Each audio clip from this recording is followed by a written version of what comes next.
Сейчас мне 27.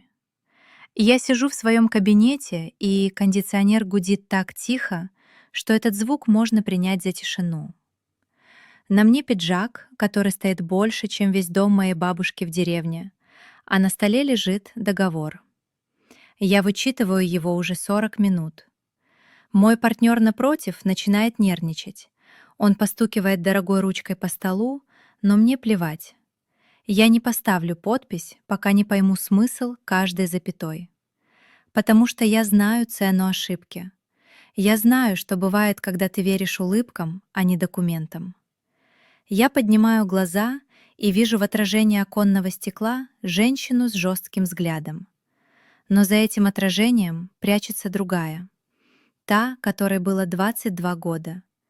Наивная дурочка Катя с русой косой, которая приехала покорять Москву и думала, что мир ждет ее с распростертыми объятиями. Я ненавижу ту Катю. И я плачу по ней каждую ночь. Эта история не о том, как я стала успешной. К черту успех. Это история о том, как я выжила, когда меня превратили в вещь. И началась она по-настоящему не тогда, когда я спустилась в тот подвал, а тогда, когда я из него вышла. Дверь отделения полиции захлопнулась за нами с тяжелым металлическим лязгом. Этот звук я помню до сих пор. Он не звучал как свобода. Он звучал как приговор. Дальше сами. Мы стояли на крыльце, я и Ленка. Две оборванные, грязные тени на фоне сияющей, равнодушной Москвы. Было начало ноября. Мерзкая, пронизывающая сырость, от которой не спасала наша жалкая одежда. На мне была куртка на 2 размера больше, которую я стащила с вешалки в подсобке перед побегом, а на ногах — кроссовки с почти отвалившейся подошвой. В руках я сжимала бумажку. Временное удостоверение личности. Справка. Мой паспорт остался у хозяина. У того самого добродушного дядечки, который 3 месяца назад обещал нам золотые горы, работу фасовщицами элитного чая и общежитие европейского типа. «Кать!» Голос Ленки дрожал. Она прижималась ко мне плечом, и я чувствовала, как ее колотит крупная дрожь. «Кать, куда мы теперь?» Я посмотрела на бумажку в своих руках. Чернила дешевой печати слегка расплылись от влажности моих пальцев. Екатерина Андреевна, 1994 года рождения. Это все, что у меня осталось. Я — это листок формата А4. «Не знаю», — ответила я. Голос был чужим, хриплым, каркающим. Мы почти не разговаривали последние недели там, в цеху. За разговоры штрафовали, за разговоры били. «Они нас найдут», — прошептала Ленка, озираясь по сторонам. Ее глаза бегали, сканируя прохожих, машины, темные углы. Зря мы ушли. Надо было терпеть. Он же сказал, что из-под земли достанет. «Заткнись», — резко сказала я. «Просто заткнись. Мы написали заявление». «И что?» — Ленка всхлипнула. «Ты видела глаза этого мента? Ему плевать. Он смотрел на нас, как на бомжих. Он, небось, сам им и позвонит сейчас». Я знала, что она права. Дежурный принимал заявление с таким видом, будто мы отвлекаем его от спасения мира, а не просим защиты от рабства. Паспорта забрали? Сами отдали. Денег не платили?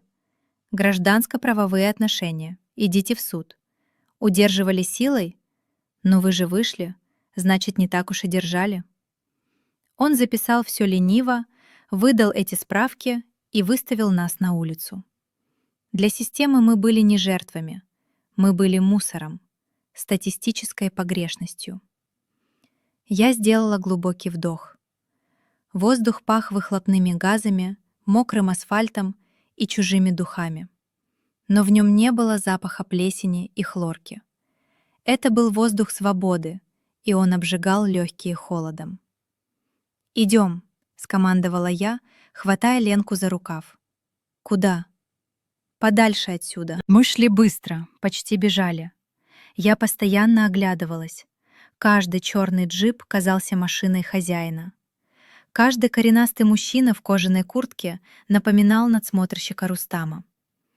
Мое тело, привыкшее за 3 месяца вздрагивать от каждого резкого звука, было натянуто как струна. Спина горела. Мне казалось, что я чувствую на ней перекрестие прицела. Это сейчас я понимаю. Никому мы особо не были нужны. Две провинциальные дуры, отработанный материал.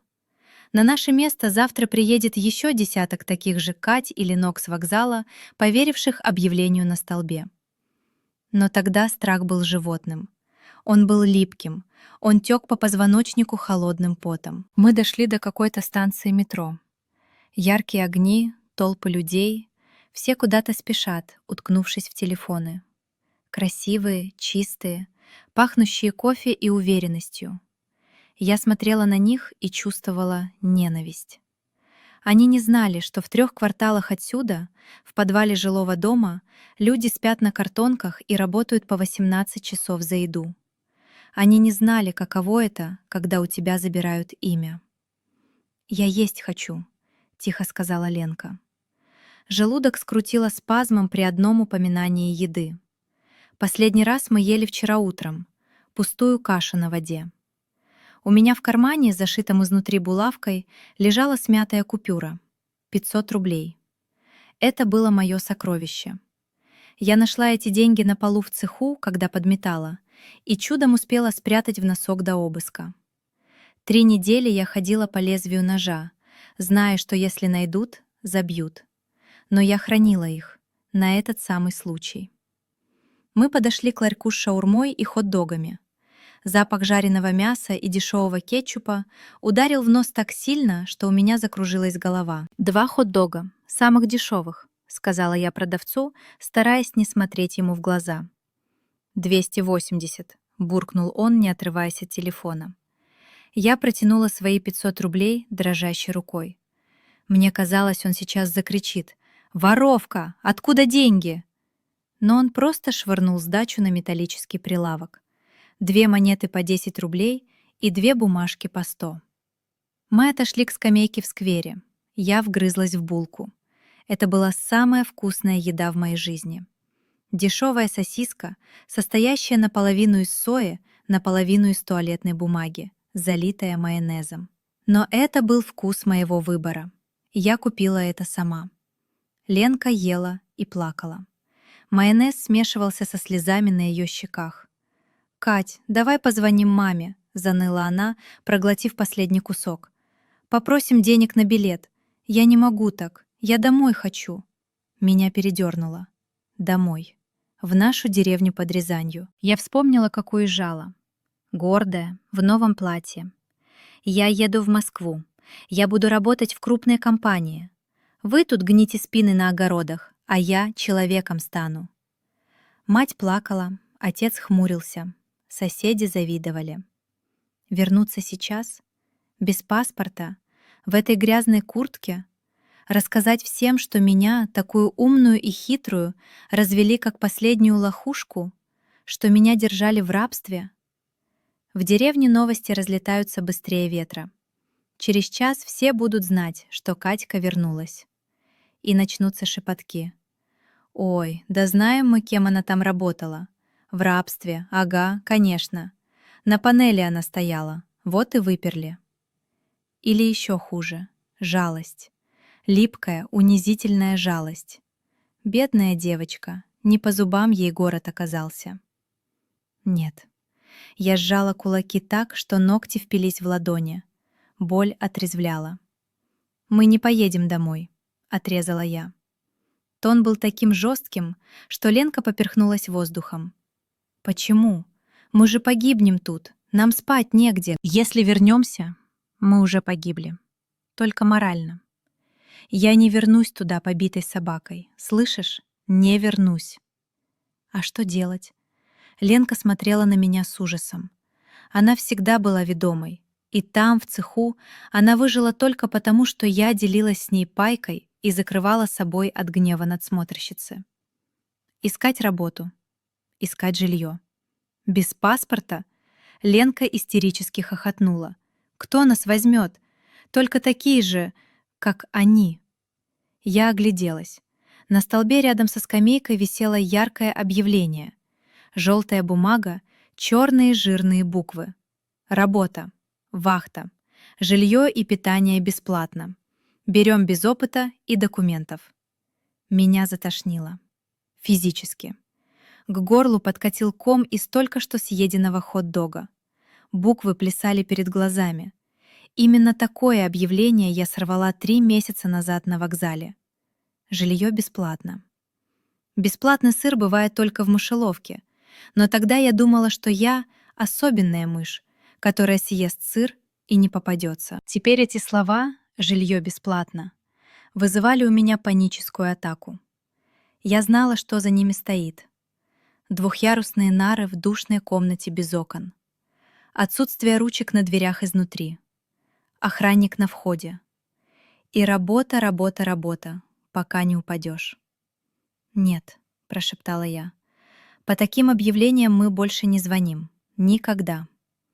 А куда тогда? Ленка уже тряслась от холода. Темнело. Москва зажигала свои красивые огни, которые для нас были холодными, как свет в морге. Будем искать сами, ходить ногами, заходить в каждое кафе, в каждый магазин, проситься мыть полы, таскать ящики, убирать мусор. За наличные. И каждый вечер уходить. Никакого жилья от работодателя. А сегодня где спать? Это был главный вопрос. Денег 220 рублей. Этого не хватит даже на самый вшивый хостел. Вокзал? Опасно. Там полиция проверяет документы. Увидят наши справки, начнут задавать вопросы или, что еще хуже, сдадут обратно хозяевам за мзду. Я слышала о таком. Полиция часто кормится с таких цехов. «В подъезде», — решила я. «Найдем дом без консьержки. Поднимемся на последний этаж к чердаку. Там теплее». Мы встали и побрели в спальные районы. Я шла и училась смотреть на город по-новому. Раньше я видела витрины, красивые платья, смеющихся людей. Теперь я видела только опасности и укрытия. Вот арка, там темно, могут ударить по голове. Вот камера на подъезде, лучше обойти. Вот полицейская машина, свернуть во двор. Я сканировала пространство, как загнанный зверь. Моя наивность умирала в муках, корчась от холода и страха. Та Катя, которая любила романы о любви и верила в добро, осталась там, в подвале, прикованная страхом к батарее. Новая Катя училась быть невидимой. Мы нашли старую 9-этажку. Домофон не работал, кто-то вырвал магнит. Мы шмыгнули внутрь, стараясь не хлопать дверью. Лифт не вызывали, слишком громко. Пешком на 9-й этаж, задыхаясь, стараясь не шаркать ногами. На площадке между 9-м этажом и выходом на крышу было пыльно и пахло кошачьей мочой. Но там было сухо. И там была батарея. Чуть теплая, но все же. Мы постелили газеты, которые набрали из почтовых ящиков внизу. Я прижалась спиной к теплой трубе. Ленка легла, положив голову мне на колени, и мгновенно отключилась. Организм выключился от стресса. А я не спала. Я сидела в темноте, сжимая в кармане складной ножик, который стащила вместе с курткой. Он был тупой и маленький, им разве что карандаши точить. Но с ним я чувствовала себя не в безопасности, нет. В безопасности я не чувствовала себя больше никогда. Но с ним я чувствовала, что я не вещь. Вещи не носят ножи. Я слушала звуки дома. Шум лифта, чьи-то шаги, ссору соседей за дверью. Где-то плакал ребенок. Обычная жизнь обычных людей. Они были за стеной, в тепле, на мягких диванах. Нас разделяла всего лишь одна кирпичная кладка, но на самом деле пропасть. Я закрыла глаза и дала себе слово. Первое слово в моей новой жизни. Я никогда больше не буду зависеть от кого-то. Я сгрызу этот город зубами, но я буду стоять на вершине И никто, слышите, никто больше не посмеет забрать мой паспорт. В животе урчало. Холод пробирался под куртку. Впереди была ночь. Первая ночь моей второй жизни. И я знала, что она будет самой длинной. Утро началось не с кофе. Оно началось с пинка в подошву кроссовка. «Эй, а ну пошли отсюда, наркоманки чертовы! Сейчас полицию вызову!» Я открыла глаза и тут же зажмурилась от резкого света, бьющего в грязное подъездное окно. Надо мной нависала тучная женщина в халате с ведром в руке. Уборщица. «Мы не наркоманки», — прохрипела я, поднимаясь с газет. Тело затекло так, будто меня били палками. Шею свело, в боку кололо. Ленка рядом испуганно моргала, вжимая голову в плечи. «Валите, говорю, развели притон!» Женщина замахнулась мокрой тряпкой. Грязные брызги полетели на мои джинсы. Раньше, в той деревенской жизни, я бы извинилась. Я бы покраснела, начала оправдываться, сгорать от стыда. Но сейчас во мне проснулось что-то холодное и злое. Я посмотрела на нее. Просто посмотрела. Взглядом человека, который 3 месяца видел вещи пострашнее, чем грязная тряпка. «Мы уходим», — тихо сказала я. «Полицию не надо. Вам же хуже будет, если тут труп найдут». Не знаю, почему я это сказала. И не знаю, какой труп я имела в виду, свой или ее. Но женщина осеклась, опустила руку. В моих глазах она увидела не испуг, а пустоту. Пустота пугает людей больше всего. Мы вышли на улицу. 7 утра. Москва была серой, нахмуренной, как старая бабка, у которой болят суставы. Ветер швырял в лицо мелкую ледяную крошку. «Катя, мне плохо», — прошептала Ленка. «Меня тошнит, и в туалет хочу». Я посмотрела на нее. Она выглядела ужасно. Под глазами черные круги, волосы спутаны в колтун, губы обветрены до крови. Я, наверное, выглядела не лучше. 2 городские сумасшедшие. «Идем в торговый центр», — скомандовала я. «Нас не пустят, охранники выгонят». «Пустят. Сейчас утро, народу мало. Главное, морду кирпичом. Иди уверенно, как будто ты здесь работаешь или идешь тратить миллион». Мы дошли до ближайшего мола. Огромная стеклянная коробка. Храм потребления. Я помню, как первый раз пришла в такой магазин полгода назад. Я ходила с открытым ртом, трогала вешалки, мечтала, как куплю себе вон то красное пальто. Сейчас я ненавидела это место. Здесь было тепло, пахло корицей и дорогим парфюмом, и от этого контраста с моей грязной кожей мне хотелось выть. Мы проскользнули мимо сонного охранника, который разгадывал кроссворд. Туалет был на -1 этаже. Это был рай. Горячая вода, жидкое мыло с запахом миндаля. Мы закрылись в кабинке для инвалидов. Там была раковина. Я стянула с себя куртку, свитер, смывала с подмышек запах страха и подъездной пыли, мыла лицо, шею. Ленка пила воду прямо из-под крана, жадно, захлебываясь. «Не пей сырую, живот заболит», — машинально сказала я, намыливая руки в 3-й раз. Мне казалось, что грязь въелась под кожу. Мы привели себя в порядок, насколько это было возможно. Я заплела волосы в тугой узел, пригладила одежду. В зеркале на меня смотрела бледная девушка с заостренными скулами и глазами, в которых застыл лед. Это была не Катя. Это был солдат, вышедший из окружения. «Что теперь?» — спросила Ленка, вытирая лицо бумажным полотенцем. «Работа». «Без документов?» «Без документов». Мы вышли из торгового центра и пошли по району. Я выработала систему. Мы не заходили в большие магазины, в сетевые кафе, в банки. Там камеры, там службы безопасности, там анкеты. Нам нужны были серые зоны. Рынки, маленькие ларьки, цветочные павильоны, подвальные мастерские.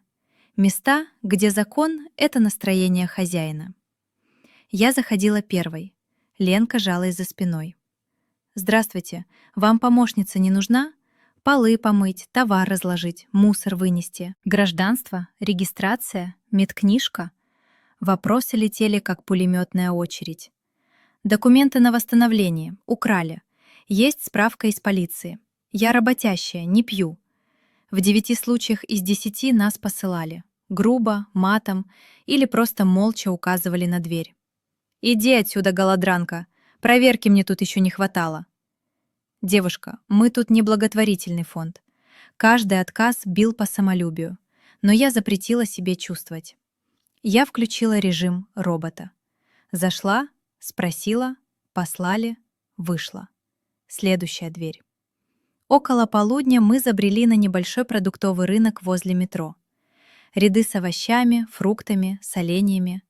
Здесь пахло квашеной капустой и гнилым луком. Знакомый запах. В том подвале тоже так пахло, только там к этому примешивался запах немытых тел. Я остановилась у точки с овощами. Хозяин, коренастый мужчина лет 50 с золотым зубом, перебирал ящики с картошкой. «Работа нужна?» — спросила я в лоб, не здороваясь. Тон голоса Шрама прорезался сам собой. Никаких заискиваний. Он поднял глаза, оценивающе оглядел меня с ног до головы. Его взгляд задержался на моих руках. Потом скользнул по ленке. «А чё умеешь?» — спросил он лениво. «Всё. Грузить, фасовать, перебирать, мыть. Нам деньги нужны сегодня. Наличными». Он усмехнулся, сверкнув золотом. «Шустрая. Паспорта есть?» «Нет. На восстановление». Его глаза сузились. Он молчал, взвешивая риски. Я видела, как в его голове крутятся шестеренки. 2 девки без документов — это дешевая рабсила. Но это и проблемы с ментами. 500 рублей каждый. За день. С 8 до 8. Перебрать вон ту гору лука. Он кивнул на мешки в углу. Гниль выбросить, хорошая в сетке. И полы в павильоне помыть. 1000, сказала я твердо. Каждый. Работа грязная. Ленка дернула меня за рукав, испуганно округлив глаза. Она была готова работать и за еду, но я знала, если прогнешься сразу, тебя сотрут в порошок. 1000? Он хохотнул. Ты себя в зеркало видела? 1000. Ладно, 700. И обед. Шаурма от Ашота. 800. И оплата каждый день вечером в руки. Он посмотрел на меня с интересом. Видимо, не ожидал, что оборванка будет торговаться. 800.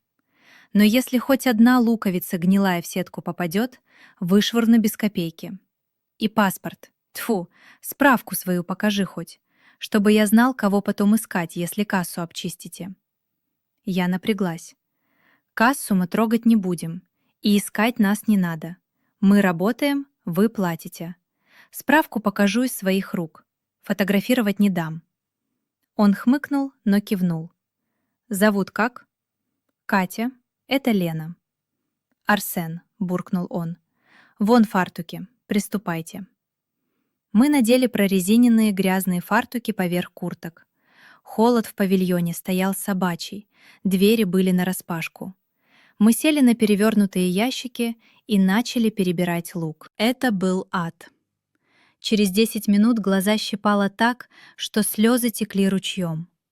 Руки, несмотря на перчатки, которые нам выдали, драные, на 2 размера больше, закоченели. Гнилой лук был склизким, вонючим. Запах въедался в поры. Но мы работали. Молча, остервенело. «Кать!» — шмыгнула носом Ленка, вытирая слезы грязным рукавом. «А если он не заплатит? Если вечером просто выгонит?» «Заплатит», — процедила я. «А если не заплатит? Я ему витрину разобью». И я не шутила. Внутри меня клокотала такая ярость на весь этот мир, что мне казалось, я могу одним взглядом поджечь этот рынок. Я больше не была жертвой. Я была бомбой с часовым механизмом. Арсен наблюдал за нами. Пару раз он подходил, проверял сетки, хмыкал. «Нормально», — бросал он, — «чисто». В обед он принес нам 2 шаурмы в фольге и 2 стакана горячего чая. Я вцепилась в еду, как дикий зверь. Горячее мясо, лаваш, соус. Боже, как мало человеку надо для счастья. Пока мы ели, я сканировала рынок. Я училась читать людей. Вон тот парень в кепке, скорее всего, воришка, крутится у сумок. Вон та тетка в шубе — скандалистка, сейчас начнет орать из-за цены. А вон там у входа прохаживаются двое полицейских. Сердце пропустило удар. Рефлекс сработал мгновенно. «Не смотри туда», — шикнула я Ленке, опуская голову низко к стакану с чаем. «Ешь молча». Полицейские прошли мимо, лениво помахивая дубинками. Они остановились у соседнего ларька, взяли по мандарину, не заплатив, посмеялись с продавщицей и пошли дальше. Меня трясло. Не от холода, от осознания своей бесправности. Любой из них мог подойти, потребовать документы и все. Обезьянник, выяснение личности и, возможно, звонок хозяину. Я была невидимкой, но очень заметной невидимкой. День тянулся бесконечно, спина отваливалась, пальцы не разгибались. К вечеру перед нами стояла стена из сеток с отборным луком. Гора гнили выросла в углу. 8 вечера. Рынок начал закрываться. Арсен подошел к нам, вытирая руки тряпкой. «Ну чё, девки?» — он осмотрел нашу работу. «Нормально, шустро работаете». Он полез в карман широких штанов, достал пачку денег, отсчитал купюры. Моё сердце замерло. Сейчас. Сейчас момент истины. Он протянул мне деньги. 1600 рублей. 2 пятисотки, 6 соток. «Держи. Завтра придете?» Я сжала деньги в кулаке. Бумага была теплой от его рук и грязной. Но это были самые чистые деньги в моей жизни. Я их не украла, я их не выпросила. Я обменяла на них свою силу, свое время и свою стертую кожу рук. «Придем», — сказала я. Голос дрогнул, но я тут же взяла себя в руки. «К 8. Давайте, картошку перебрать надо будет». Мы вышли с рынка в темноту московского вечера. Ветер усилился, но я его почти не чувствовала. В моем кармане, рядом со складным ножом, лежали 800 рублей. Мои. И у Ленки 800. Итого 1600. Плюс 200 сдачи со вчера. «Катя!» — Ленка смеялась, разжимая кулак и глядя на смятые купюры. «Катька, смотри, заплатил, не обманул». Ее лицо было грязным, в разводах от луковых слез, но глаза сияли. Впервые за 3 месяца в них не было животного ужаса. Там появилась искра. «Тише ты!» — осадила я ее, оглядываясь. «Деньги спрячь, в лифчик сунь и никому не показывай». «Куда мы теперь? Опять в подъезд?» Я посмотрела на светящиеся окна многоэтажек. Теперь, с деньгами в кармане, я чувствовала себя чуть увереннее. Совсем чуть-чуть. Как солдат, которому выдали, наконец, 1 патрон. «Нет», — сказала я, — «в подъезд больше нельзя. Там нас уже видели. Пойдем искать хостел, самый дешевый, где не спрашивают лишнего. Или комнату у какой-нибудь бабульки. А нас возьмут? Мы же воняем луком». «Деньги не пахнут, Лен, запомни это. Деньги перебивают любой запах». Мы двинулись к метро. Я шла и сжимала в кармане купюры. Я перебирала их пальцами, ощущая фактуру бумаги. Это была моя маленькая победа. Я не сдохла. Я не вернулась к хозяину. Я нашла выход. Но я знала, что это только начало. Арсен — это временно. Лук — это временно. Завтра может прийти проверка. Завтра я могу заболеть. Завтра нас могут найти. Страх никуда не делся. Он просто свернулся клубочком где-то под ребрами, ожидая момента, чтобы укусить. Я посмотрела на свое отражение в витрине аптеки. Женщина, которая смотрела на меня оттуда, была жесткой, угловатой и очень уставшей. «Ничего», — подумала я, глядя себе в глаза. «Ты выживешь. Ты станешь железной. И однажды ты купишь этот чертов рынок вместе с Арсеном и всем его луком. Просто, чтобы сжечь. «Идем», — сказала я Ленке. «Надо найти ночлег до полуночи». И мы растворились в толпе. Две маленькие песчинки в жерновах огромного города, который все еще хотел нас перемолоть. Но мы уже были не зерном. Мы становились камнями. Ночь в Москве стоит дорого. Это правило я усвоила быстрее, чем таблицу умножения. У нас на двоих было 1800 рублей, с учетом сдачи. Для кого-то один коктейль в баре на Патриарших, для нас — грань между жизнью и смертью на морозе. Мы искали ночлег по тем же принципам, что и работу. Чем гаже выглядит объявление, тем меньше вопросов зададут. Листовка на столбе. Общежитие. Койко-место. 250 рублей.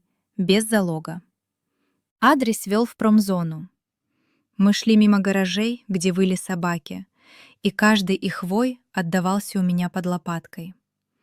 Ленка вцепилась в мой локоть так, что пальцы побелели. «Кать, там страшно. Давай вернемся на вокзал». На вокзале нас примут менты, а здесь всем плевать. Идем. Здание общежития оказалось бывшим детским садом, переделанным под барак. Окна первого этажа заколочены фанерой, железная дверь с глазком, заклеенным жвачкой. Я нажала на кнопку звонка. Внутри что-то зашуршало. Дверь открыла женщина необъятных размеров в спортивном костюме Adidas с 3 полосками. От нее пахло дешевыми сигаретами и жареной рыбой. «Чего надо?» — рявкнула она, не открывая решетку. «Комната нужна. На ночь. 2 койки. Паспорта?» «На оформление. Справки есть. Деньги вперед. Наличные». Она смерила нас взглядом, задержалась на моих грязных джинсах, потом посмотрела на Ленку. В ее глазах я увидела то же самое, что и у Арсена на рынке — калькулятор. 500 срыла. Без документов тариф двойной. 300, сказала я. И мы уходим в 7 утра. Нам просто поспать. 400. И белье свое. Или спите на матрасах так. Идет. Я отчитала 800 рублей. Это была половина нашего состояния. Рука дрогнула, когда я отдавала купюры. Я отдавала их за право закрыть глаза в тепле на 6 часов. Цена свободы. Она открыла решетку. Комната 12, 2 этаж. Бухать нельзя. Водить мужиков нельзя. Драться нельзя. Увижу шприц, выкину в окно. Мы поднялись по лестнице. Линолеум был липким. В коридоре пахло перегаром, прокисшим супом и безысходностью. Из-за дверей доносился храп, чей-то мат, звуки телевизора. Это был улей неудачников, гастарбайтеров и таких же беглецов, как мы. Комната 12. Я толкнула дверь. 8 двухъярусных кроватей. 16 человек на 12 квадратных метров. Воздух был таким густым, что его можно было резать ножом. Запах потных носков смешивался с ароматом доширака. Свободны были только 2 верхние полки у окна. «Лезь», — кивнула я Ленке. Мы не раздевались. Сняли только обувь, положив кроссовки под голову вместо подушки, чтобы не украли. Куртки — на себя. Сумки — в ноги, ремнем примотать к руке. Это рефлекс. В рабстве у нас воровали даже хлеб. Ленка отрубилась мгновенно.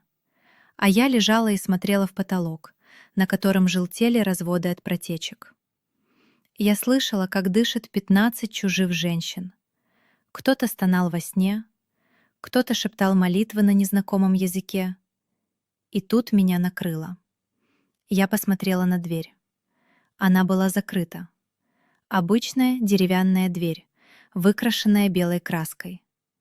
Но в моем сознании она превратилась в ту самую, стальную, из подвала. Они нас заперли. Паника ударила в солнечное сплетение ледяным кулаком. Я села на кровати, хватая ртом воздух. Сердце колотилось о ребра, как птица в клетке. Мне казалось, что стены сдвигаются, что сейчас откроется засов, войдет Рустам и скажет: «Ну что, нагулялись, сучки?» «Тихо, тихо!» Я шептала это сама себе, сжимая в кармане нож. «Ты вышла, ты здесь. Дверь открывается внутрь, ручка есть. Ты можешь выйти». Я заставила себя слезть с кровати. На ватных ногах подошла к двери. Потрогала ручку. Нажала. Язычок замка щелкнул. Дверь поддалась. Я выглянула в коридор. Пусто. Лампочка мигает. Я вернулась на место, но спать больше не могла. Я сидела, прижавшись спиной к холодной стене, и охраняла наш сон. Я была часовым на войне, которая, казалось, никогда не закончится. Моя война теперь была с собственной головой. Следующие 2 недели слились в один бесконечный день сурка. Подъем в 6:00. Холодная вода в ржавом умывальнике. Путь до рынка. Арсен нас не выгнал, наоборот. Он понял, что мы — идеальные рабы. Мы не пили, не опаздывали, не воровали. Мы работали за двоих, а получали как за половину. Он даже накинул нам по 100 рублей. Теперь мы получали 900. 900 рублей. Это было наше богатство. Мы ели гречку, которую заваривали кипятком прямо в общежитии. Покупали самые дешевые яблоки, подбитые, как их называли продавцы. Мы копили. Я стала одержимой контролем. Я знала каждый рубль в нашем бюджете. Я знала расписание всех охранников на рынке. Я знала, в какой кабинке туалета в торговом центре не работает замок. Но самое сложное было — Ленка. Она начала оттаивать быстрее меня. Или глупее. В общежитии она подружилась с соседкой снизу, теткой Надей, крашеной блондинкой с фингалом под глазом. Надя угощала Ленку чаем, рассказывала байки про свою жизнь. «Кать, она нормальная», — шептала мне Ленка ночью. «Она добрая. Говорит, может помочь с работой получше. В клининге». «Нет», — отрезала я, — «никаких получше. Мы работаем у Арсена. Там я все вижу». «Но там платят 1500. И форма, и обед». «Ленка, ты дура?» Я свесилась с полки и посмотрела ей в глаза. «Бесплатный сыр. Забыла?» «Ты стала параноичкой, Кать. Не все люди звери». «Все», — сказала я жестко, — «пока не доказано обратное, а доказывать им некогда». Мой внутренний конфликт разрывал меня.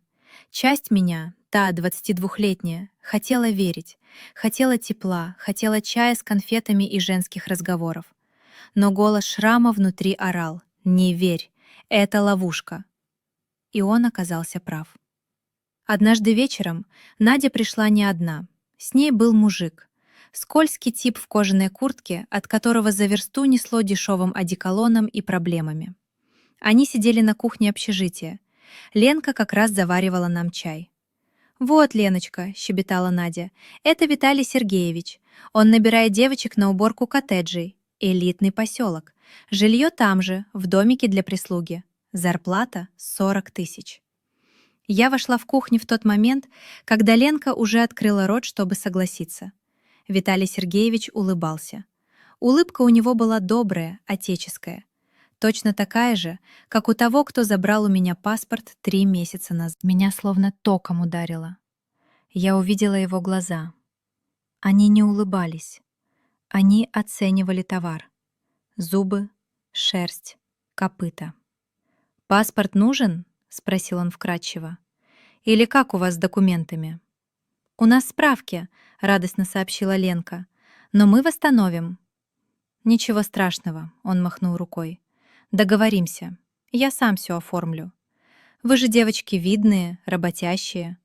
Садитесь в машину. Сейчас поедем, посмотрим условия». Ленка уже сделала шаг к нему. Я перехватила ее руку. Жестко, больно. «Мы никуда не поедем», — сказала я. Мой голос был тихим, но на кухне стало слышно, как капает кран. «Катя, ты чего?» Ленка попыталась вырваться. «Это шанс!» «Рот закрой», — прошипела я ей и повернулась к мужику. «Мы не поедем. Мы остаемся здесь». Виталий Сергеевич перестал улыбаться. Его лицо мгновенно стало каменным. «Ты чего, борзая такая?» — процедил он. «Тебе добра желают».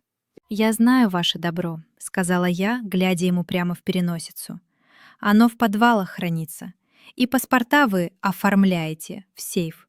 Вали отсюда». «Ты пожалеешь, сучка», — он встал. Он был выше меня на 2 головы. Надя вжалась в угол. В этот момент я не чувствовала страха. Я чувствовала ледяную ярость. Моя рука в кармане сжала рукоять ножа. Я знала, что не смогу его победить, но я знала, что без боя я больше не сдамся. Я лучше сяду за превышение самообороны, чем снова стану вещью. «Здесь камеры», — соврала я, кивнув на потолок. «И менты на входе. Орать буду так, что весь район сбежится. Попробуй тронь». Мы смотрели друг на друга секунд 10. Это была дуэль взглядов. В моих глазах он увидел не жертву. Он увидел бешеную собаку, которой нечего терять. Он сплюнул на пол. «Больные», — бросил он и вышел. Ленка разрыдалась. «Ты все испортила. Ты все всегда портишь. Мы могли жить в коттедже». Я влепила ей пощечину. Звонкую, хлесткую. Она замолчала, схватившись за щеку. «Слушай меня внимательно», — сказала я, взяв ее за плечи и встряхнув. «Нет никаких коттеджей. Нет никаких добрых дядей. Он бы вывез нас за МКАД, отобрал телефоны, и мы бы снова мыли полы за еду. Только на этот раз нас бы еще и пустили по кругу. Ты этого хочешь?» Ленка смотрела на меня широко раскрытыми глазами. В них медленно проступало осознание. «Откуда ты знаешь?» — прошептала она. «Потому что я вижу. Я теперь все вижу. В тот вечер я поняла, мы не можем больше так жить. Справки — это поводок. Нам нужны паспорта. Настоящие. Но чтобы получить паспорт, нужно ехать домой. Или нужно, чтобы дом приехал к нам». Мне нужно было позвонить матери. Я не звонила ей полгода. С тех пор, как уехала покорять Москву. Я боялась этого звонка больше, чем Виталия Сергеевича. Я купила сим-карту в переходе у таджиков, без оформления. Вставила в свой старый разбитый телефон, который чудом сохранила, спрятала в дыре в полу цеха и забрала перед побегом. Набрала номер. Гудки шли в вечность. «Алло». Голос мамы был сонным и родным. У меня защипало в носу. Захотелось закричать: «Мама, забери меня! Мама, мне страшно! Мама, я спала на вокзале!» Но я стояла в грязном коридоре общаги, сжимая телефон потной ладонью. Я Катя. Я сильная. Я не жертва. «Привет, мам», — сказала я. Голос был ровным, почти веселым. «Это я». «Катька, доченька, куда ж ты пропала? Отец места себе не находит. Ты где?» «Все хорошо, мам. Я работаю. Много работы просто, телефон сломался. Вот, новый купила». «В какой компании? Квартиру дали?» «Да, мам, в крупной торговой сети». Я посмотрела на свои руки, въевшиеся в кожу пятна от лука. «Менеджером. Квартиру снимаем с подругой. Центр. Все отлично». «Ой, слава богу. А то мы уж думали...» «Кать, а денег выслать можешь? Отцу на лекарства надо». И крыша потекла. Меня передернуло. Денег. Я перебирала гнилой лук, чтобы купить доширак, а они просили денег. «Мам, тут такое дело. У меня паспорт украли. В метро вытащили, представляешь? Вместе с кошельком. Карточки заблокировала, денег пока снять не могу. Мне нужно восстановить паспорт. Но ехать некогда, работа. Ты можешь выслать мне мое свидетельство о рождении и копию своего паспорта заказным письмом?» «Ох, горе луковое. Ладно, вышлю. А как же деньги?» «Как получу паспорт, сразу вышлю, мам. Много вышлю. Все починим». Я врала. Я врала своей матери, глядя на обшарпанную стену. «Ну хорошо, диктуй адрес». Я продиктовала адрес общежития. Сказала, что это адрес офиса. Когда я положила трубку, меня трясло. Я сползла по стене на пол. Я ненавидела себя за эту ложь. Но я знала, если я скажу правду, они начнут охать, причитать, отец напьется, мать ляжет сердцем. Они не помогут. Они только утянут меня на дно своей жалостью. А если я вернусь, я признаю поражение. Я получу документы. Я устроюсь на нормальную работу. Я вышлю им эти чёртовы деньги. И они никогда, слышите, никогда не узнают, как я выла в подушку в комнате на 16 человек. Я встала, отряхнула колени. «Ленка», — позвала я подругу, которая сидела на кровати и все еще всхлипывала. «Собирайся». «Куда? Ночь же». «Нет, завтра утром. Мы идем искать другую работу. Не лук и не коттеджи. Мы идем в типографию. Я видела объявление. Там грязно, шумно, но там оформляют по договору, даже со справкой, если есть ксерокопии старых документов. Я вспомнила, что у меня есть сканы на почте. Ты умеешь работать в типографии? Я умею выживать, Лен.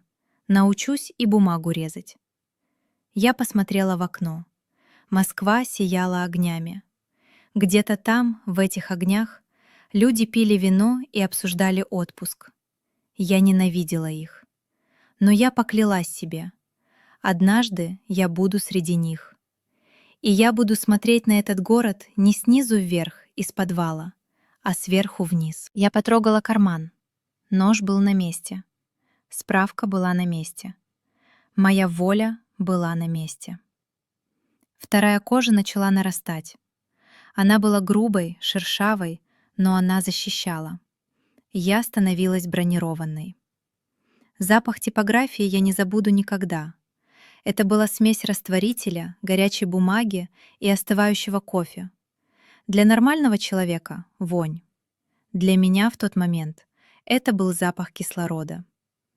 Мы пришли туда по объявлению в газете, которую нашли на скамейке. Требуются брошюровщицы, ночные смены, оплата сдельная. Здание находилось на территории старого завода. Кирпичные стены, высокие потолки, гул машин, от которого вибрировал пол. Я вошла в цех, и меня накрыло. Дежавю. Грохот. Люди, склонившиеся над конвейером. Искусственный свет, не знающий разницы между днем и ночью. Мои колени подогнулись. Легкие сжались, отказываясь пускать воздух. Мне показалось, что я снова там. Что сейчас из-за угла выйдет Рустам с электрошокером. «Эй, вы к кому?» — окликнул нас мужик в синем халате, испачканном краской. У него было усталое лицо и красные глаза. Я сглотнула ком в горле. Я заставила себя посмотреть на его руки. В них была пачка бумаги, а не дубинка. Я посмотрела на дверь. Она была открыта. «К начальнику цеха, по поводу работы». Мой голос прозвучал глухо, но твердо. Начальника звали Петр Ильич. Он сидел в стеклянной будке посреди цеха, как рыба в аквариуме. Стол был завален накладными. Мы вошли. Я сразу с порога выложила на стол ксерокопии паспортов, которые мама все-таки выслала сканами на почту, и мы распечатали их на последние деньги. И справки из полиции. «Документы на восстановление», — отчеканила я, прежде чем он успел открыть рот. «Гражданство РФ. Прописки пока нет. Жить есть где. Работать умеем. Пьем только чай». Ильич поднял на меня взгляд поверх очков. Он привык к текучке. К алкашам, к студентам, к тем, кому некуда идти. Но он редко видел такой взгляд, как у меня. Взгляд человека, который пришел не просить, а требовать свое место под солнцем. «Опыт есть?» «Нет, но руки быстрые». Смена 12 часов. Ночь. Оплата раз в неделю по пятницам. Штрафы за брак. Опоздание — штраф. Перекур — по расписанию. «Договор?» — спросила я. Ленка дернулась. Она боялась, что я спугну удачу. Но я знала, без бумаги ты никто. «Какой договор, милая?» — усмехнулся Ильич. «Трудовой, что ли? С вашими-то справками. Договор подряда, гражданско-правовой. Подпишем. 1 экземпляр вам. Покажите рыбу договора. Сейчас». Он хмыкнул, порылся в ящике и кинул мне листок. Я читала его 5 минут. Каждую строчку. Исполнитель обязуется. Заказчик вправе. Это была Филькина грамота, но там была печать. И там была подпись. «Подходит», — сказала я. «Но деньги в руки. Под роспись ведомости. И копию ведомости мне каждый раз». Ильич посмотрел на меня с уважением. «Зубастая», — констатировал он. «Ладно, вставайте на 4-ю линию. Журналы собирать». Работа была адом, но другим. Это был честный ад. Мы стояли у конвейера по 12 часов. Спина деревенела так, что к утру я не могла разогнуться. Руки были в мелких порезах от бумаги. Они щипали от клея и пыли. Шум машин ввинчивался в мозг, заглушая мысли. Но здесь была дверь. Пожарный выход в конце цеха. В первую же смену, когда все ушли на перекур, я подошла к ней и толкнула ручку антипаника. Дверь открылась. За ней была улица. Холодная, темная, грязная промзона. Я стояла и дышала этим воздухом. Я могла уйти. Прямо сейчас. Никто не держал меня. Никто не отобрал телефон. Я вернулась к станку и начала работать с удвоенной силой, потому что это был мой выбор. Ленка ныла. Она уставала, плакала в туалете, жаловалась на мастера смены, который орал матом. «Терпи», — говорила я ей, заклеивая очередной порез на пальце пластырем. «Это деньги, это свобода». «Кать, он назвал меня тупой овцой». «Плевать, как он тебя назвал. Главное, чтобы заплатил. Ты не овца, пока сама в это не веришь». Конфликт случился через 2 недели. Была пятница, день первой выплаты. Мы отработали 10 смен, мы валились с ног. Мы жили впроголодь, доедая гречку в том же клоповнике, каждый день считая минуты до зарплаты. Мастер смены, грузный мужик по кличке Боцман, вышел с ведомостью. «Так, новенькие. Катька, Ленка. Вам штраф. 5000 с двоих». У меня потемнело в глазах. «За что?» — спросила я тихо.